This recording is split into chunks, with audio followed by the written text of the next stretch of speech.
أيتها النفس المطمئنة ارجعي إلى ربك راضية مرضية فادخلي في عبادي وادخلي جنتي.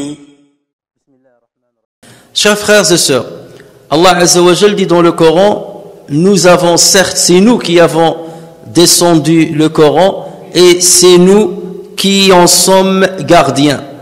Lorsqu'Allah Azza wa Jal dit que c'est lui qui protège le Coran, la protection du Coran ne réside pas uniquement à sa protection contre sa disparition ou sa protection contre une mauvaise interprétation, mais c'est aussi la protection de son exégèse, la protection de la signification de ces mots, de ces passages, de ces sourates. Là aussi, Allah Azza wa Jal s'est chargé de protéger ce Coran-là parce qu'il représente bien entendu le socle de la législation islamique, le socle de l'islam tout court, et donc Allah Azza wa Jal s'est engagé de protéger ce socle-là.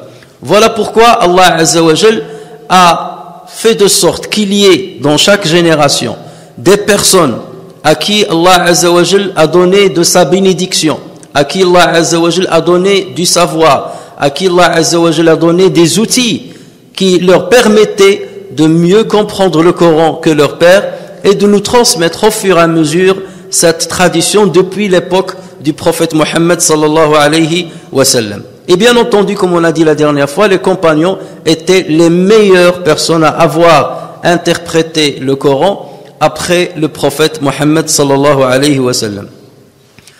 Parmi les compagnons, il y en a 10 qui sont le plus connus dans l'exégèse du Coran. Il y a d'abord les 4 grands califes, Abu Bakr, Omar, Uthman et Ali radiyallahu anhum. Ensuite, il y a Abdullah ibn Mas'ud. Il y a Abdullah ibn Abbas qui était beaucoup plus jeune, Abdullah ibn Abbas. Il y a Ubay ibn Ka'b. Il y a Zayd ibn Thabit. Et il y a Abu Musa al-Ash'ari et il y a Az-Zubayr ibn Abdullah ibn Az-Zubayr. Donc voici les 10 qui sont les plus célèbres parmi les compagnons dans l'exégèse du Coran. Et parmi ces 10, ceux qui sortent du lot, ils sont 3. Ceux qui sortent du lot, 3 grands compagnons. Il y a Ali ibn Abi Talib, Abdullah ibn Mas'ud et Abdullah ibn Abbas. Abdullah ibn Abbas qui était beaucoup plus jeune, mais lui tellement il a fréquenté les compagnons du prophète sallallahu alayhi wa sallam qu'il a quelque part hérité de leur savoir dans ce domaine et dans tous les domaines de l'islam. Il n'avait que 3 ans avant l'immigration du prophète sallallahu alayhi wa sallam, ça veut dire à la mort du prophète sallallahu alayhi wa sallam, il n'avait que 13 ans, mais il a beaucoup accompagné le prophète sallallahu alayhi wa sallam pendant son enfance et il a beaucoup accompagné les grands compagnons et c'est pour cela qu'il a hérité de leur savoir. Et nous allons donc parler beaucoup plus de ces 3 personnes, sachant que les autres aussi ont expliqué le Coran, mais on n'a pas transmis sur eux leur exégèse.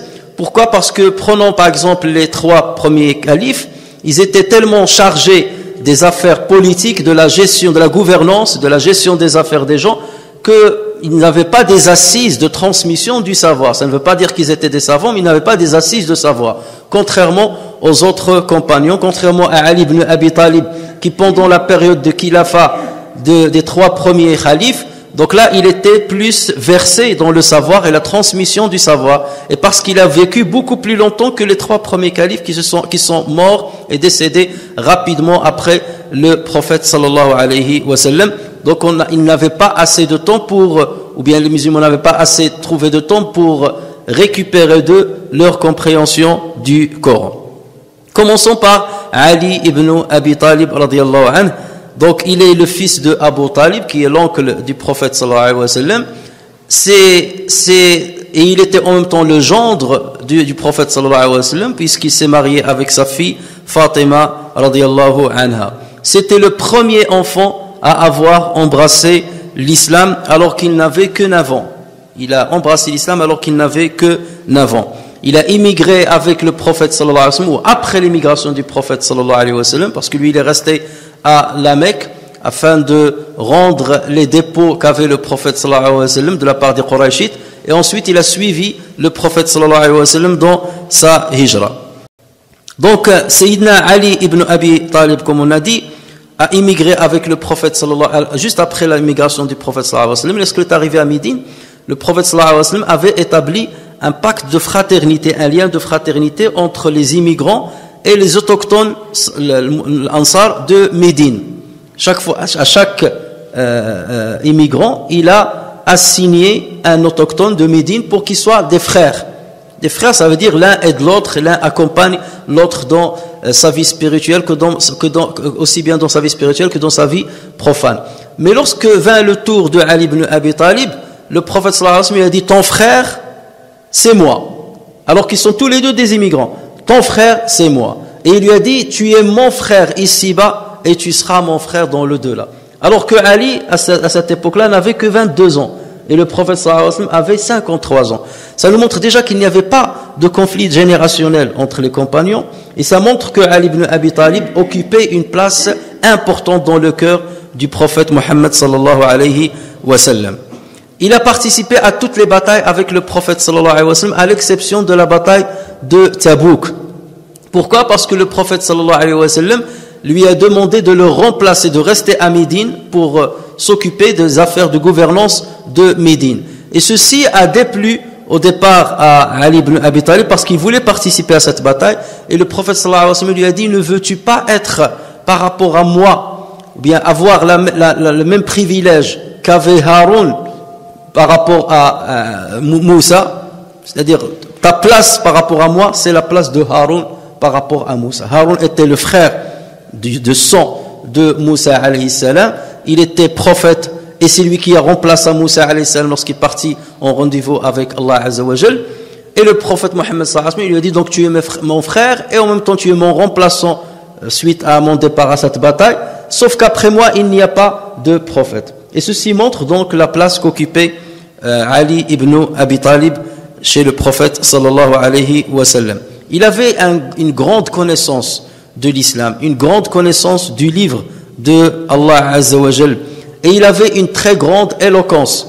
On a rapporté sur lui énormément de prêches, énormément de paroles qui ont été regroupées dans un livre qu'on appelle Nahjul Balagha, sauf que ce livre-là, tout ce qu'il y a dedans n'est pas authentifié. On n'a pas authentifié tout ce qui est dedans sur Ali ibn Abi Talib. Il se peut qu'il y ait certaines choses qu'il n'a pas dites. Mais en tout cas, lorsque vous lisez ce livre-là, il y a une grande partie qui recueille les paroles de Ali ibn Abi Talib. Vous vous rendez tout de suite compte de la grande éloquence qu'il avait. Et c'est là où vous voyez le vrai arabe de l'époque.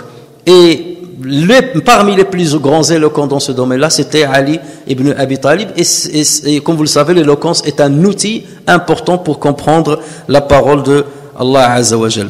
Le prophète sallallahu alayhi wa sallam l'avait choisi pour aller au Yémen, pour représenter le prophète sallallahu alayhi wa sallam au Yémen. Et il a fait une invocation pour lui. Il a dit: Seigneur, accorde-lui la bonne parole et guide son cœur. Accorde-lui la bonne parole et guide son cœur. Et après la mort du prophète sallallahu alayhi wa sallam, Ali ibn Abi Talib était le conseiller le plus proche de Abu Bakr, de Omar et de Uthman. Ces trois califes, à chaque fois qu'ils avaient besoin d'une affaire, ils avaient besoin de se concerter avec quelqu'un, ils faisaient appel tout de suite et immédiatement à Ali ibn Abi Talib. Ceci nous montre qu'il n'y avait pas de litige entre Ali et les autres califes, comme on le laisse entendre chez les chiites. La preuve en est, c'est que Ali ibn Abi Talib, il avait 14 enfants. Il avait 14 garçons, il a eu 14 garçons et 16 filles. Et parmi les 14 garçons qu'il avait, il y en a ceux qu'il a nommés Abu Bakr, un qu'il a appelé Abu Bakr, l'autre il a appelé Uthman, l'autre il a appelé Omar, parce que tellement il avait de l'affection envers ces trois grands califes. Omar ibn Khattab, à chaque fois qu'il était devant une affaire compliquée, qu'est-ce qu'il disait? Il disait: c'est une affaire pour laquelle il n'y a pas mieux que Abu al-Hassan pour la résoudre. Pour résoudre cette affaire, il n'y a pas mieux que Abu al-Hassan, ça veut dire que Ali ibn Abi Talib. Une reconnaissance de la part de Omar ibn Khattab de la qualité scientifique de Ali ibn Abi Talib. Ibn Mas'ud radiyallahu anhu disait: on se disait entre nous que le meilleur juge de Médine, c'est Ali ibn Abi Talib. Et pour être juge, bien entendu, il faut maîtriser la législation islamique et maîtriser le Coran. Ibn Abbas radiyallahu anhuma disait, lorsqu'on s'assure d'une parole de Ali ibn Abi Talib, qu'il a bien dit cette parole-là, on ne va pas chercher ailleurs. Dès qu'on est assuré que c'est Ali qui a dit une parole ou un avis ou une opinion, on ne va pas chercher ailleurs. On se contente de l'avis de Ali ibn Abi Talib. Et il a dit, Abdullah ibn Abbas a dit aussi, tout ce que j'ai appris de l'exégèse du Coran, c'est grâce à Ali ibn Abi Talib.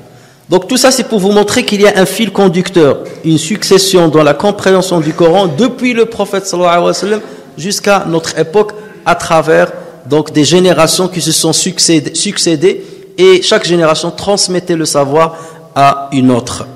Abu al-Tufayl a dit, j'ai vu Ali ibn Abi Talib prêcher un jour et il a dit aux gens, posez-moi la question que vous voulez. À chaque question, j'ai, Inch'Allah, une réponse. Et ensuite, il a dit, et posez-moi n'importe quelle question sur le livre de Dieu, je jure par Dieu qu'il n'y a pas un verset du Coran sans que je sache quand est-ce qu'il est descendu. Est-ce pendant la nuit ou pendant la journée? Est-ce dans une plaine ou dans une montagne? Ça veut dire que je maîtrise les circonstances et les causes de la révélation du Coran. Et qui maîtrise bien entendu ces deux domaines, maîtrise la compréhension du Coran. Il a été, comme on le sait, assassiné par les Khawarij alors qu'il accomplissait la prière de Al-Fajr. On dit qu'il a été assassiné le 17 du Ramadan, d'autres disent que c'était le 27 du Ramadan. Et son âge à cette époque-là était de 63 ans. Il est mort au même âge que le prophète sallallahu alayhi wa sallam. Il avait le même âge aussi que Omar ibn Khattab et Abu Bakr Siddiq lorsqu'ils ont décédé. Ces trois califes avaient le même âge lorsqu'ils sont morts que l'âge du prophète sallallahu alayhi wa sallam à sa mort. La deuxième grande personne, la deuxième grande sommité parmi les compagnons dans l'exégèse du Coran, c'est Abdullah ibn Mas'ud. Il était la 6e personne à embrasser l'islam. Le premier compagnon à avoir récité le Coran à haute voix devant les polythéistes de Quraysh. Il est venu juste à côté de Kaaba, il a commencé à réciter surat Ar-Rahman à haute voix. Et c'est là où les Quraysh sont venus, ils ont commencé à le frapper.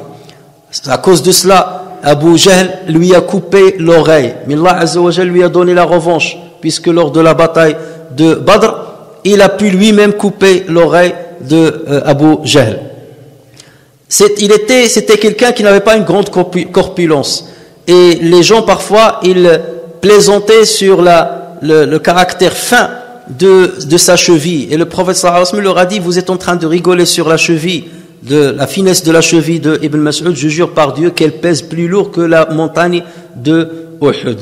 Il était toujours au service du prophète sallallahu alayhi wa sallam, parmi les compagnons les plus proches du prophète sallallahu alayhi wa sallam. C'est lui qui s'occupait de lui ramener l'eau de ses ablutions. À chaque fois que le prophète sallallahu alayhi wa sallam avait besoin d'eau pour les ablutions, c'est lui qui lui ramenait l'eau.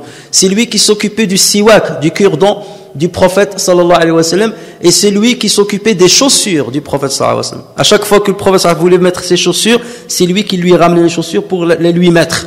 Chaque fois que le prophète sallallahu alayhi wa sallam s'asseyait et enlevait ses chaussures, il saisissait les chaussures, il les gardait. Et il attendait que le prophète sallallahu alayhi wa sallam se lève pour les lui ramener. Chaque fois que le prophète sallallahu alayhi wa sallam voulait marcher, il se mettait devant lui pour le protéger. Et c'était le seul qui pouvait entrer dans les appartements du prophète sallallahu alayhi wa sallam sans qu'il n'y ait de hijab entre lui et les épouses du prophète sallallahu alayhi wa sallam. Au point que beaucoup de compagnons pensaient qu'il faisait partie de la famille intime du prophète Mohammed sallallahu alayhi wa sallam. Tout cela, c'est pour vous montrer jusqu'à quel point il était proche de lui. Et à chaque fois dans les voyages que le prophète sallallahu alayhi wa sallam voulait accomplir ces grandes ablutions, c'était lui qui s'occupait de le protéger des regards des gens. Donc le prophète sallallahu alayhi wa sallam l'a beaucoup rapproché et c'est pour cela qu'il a énormément appris de lui. Et bien entendu, il a eu l'occasion de poser énormément de questions sur la religion, sur le livre de Dieu. Et donc forcément, il a pu puiser dans la science du prophète sallallahu alayhi wa sallam. Il était parmi ceux qui ont le mieux appris le Coran, du vivant du prophète sallallahu alayhi wa sallam. Et le prophète sallallahu alayhi wa sallam disait, j'agrée pour ma communauté ce que lui agrée Abdullah ibn Mas'ud. ce que agrée Abdullah ibn Mas'ud pour ma communauté, je l'agrée. Ça veut dire qu'on a la même vision et le même espoir pour la communauté musulmane. Et le prophète sallallahu alayhi wa sallam aimait entendre le Coran de lui. Il lui a un soir demandé de réciter le Coran devant lui. Il lui a dit, je ne vais pas te réciter le Coran alors qu'il a été révélé sur toi. Il lui a dit, non, j'aime l'entendre de toi. Et lorsqu'il a commencé à réciter, lorsqu'il est arrivé à un passage, le prophète sallallahu alayhi wa sallam a commencé à pleurer. Et le prophète sallallahu alayhi wa sallam a dit à son propos, celui qui veut entendre le Coran frais, tel qu'il a été révélé par Jibril, qu'il l'entende de Abdullah ibn Mas'ud, qu'il l'entende de Abdullah, du fils de Abd, c'est ça le surnom qu'on lui donnait.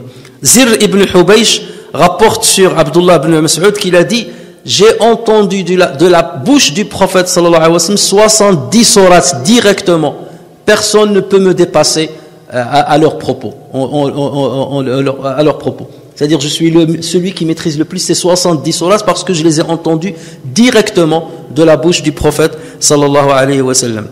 Et il disait lui-même, je jure par Dieu qu'il n'y a pas un verset qui a été révélé sans que je sache la raison pour laquelle il a été révélé et l'endroit dans lequel il a été révélé. Et si je savais qu'il y a une personne qui maîtrise mieux que moi le Coran et qu'il y a moyen d'aller la voir sur une monture, je n'hésiterai pas à aller la voir. Et on a demandé à Ali ibn Abi Talib, on a parlé de Ali, de sa grandeur dans la compréhension du Coran, on lui a posé la question, on lui a dit, qu'est-ce que tu penses de Abdullah ibn Mas'ud? Il leur a dit, il a compris le Coran, il a connu le Coran et la sunna du prophète, et ça lui suffit. Il a connu le Coran et la sunna du prophète.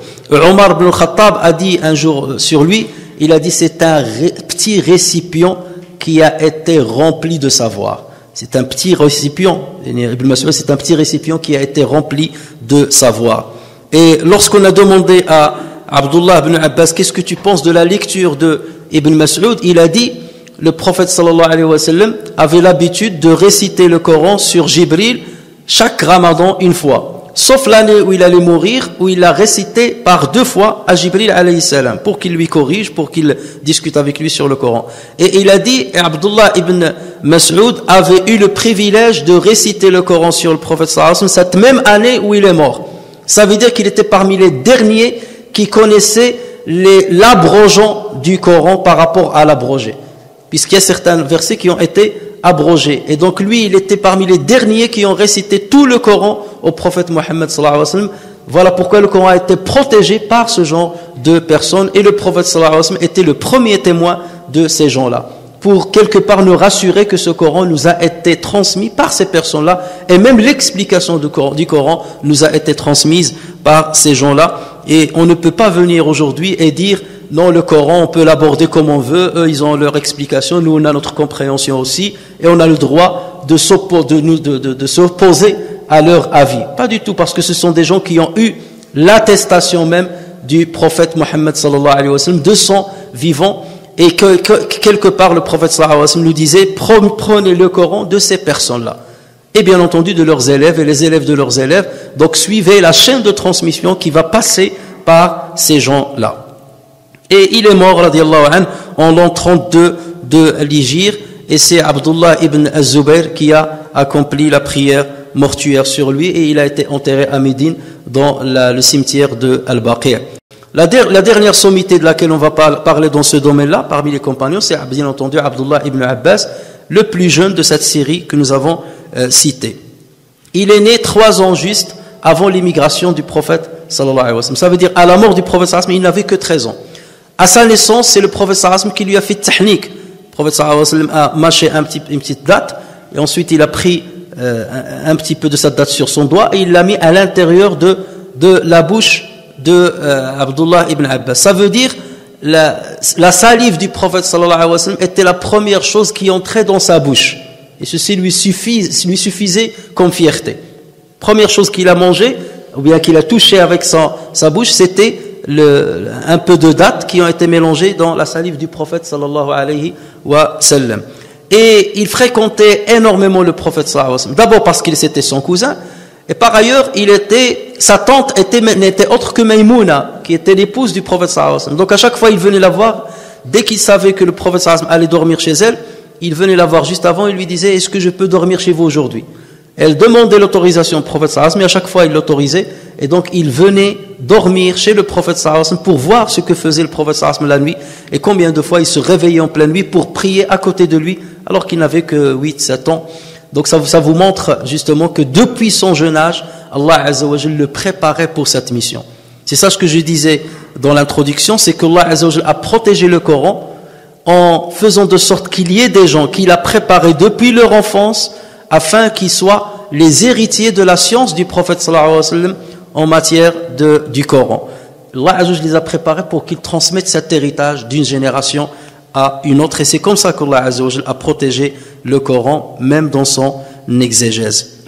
Le prophète sallallahu alayhi wa sallam lui a fait une belle invocation lorsqu'il a dit: Seigneur, fais comprendre la religion à Abdullah ibn Abbas, fais de sorte qu'il soit un bon faqih dans la religion, et fais-lui comprendre l'interprétation du Coran. Voilà pourquoi il était une grande référence dans ce domaine. On l'appelle Habr, c'est-à-dire le grand savant de la communauté, Al-Habr, et on l'appelait aussi Al-Bahr, l'océan, tellement il avait de connaissances. Et Omar ibn Khattab, lorsqu'il était calife, à chaque fois qu'il était dans une assise dans laquelle se rassemblaient les grands compagnons, il appelait Abdullah ibn Abbas pour qu'il reste à côté d'eux, alors qu'il était encore enfant. Et il disait: tu es le plus beau parmi nos jeunes, et tu es celui qui a la meilleure éthique parmi nos jeunes, et tu es celui qui connaît le plus le Coran parmi nos jeunes.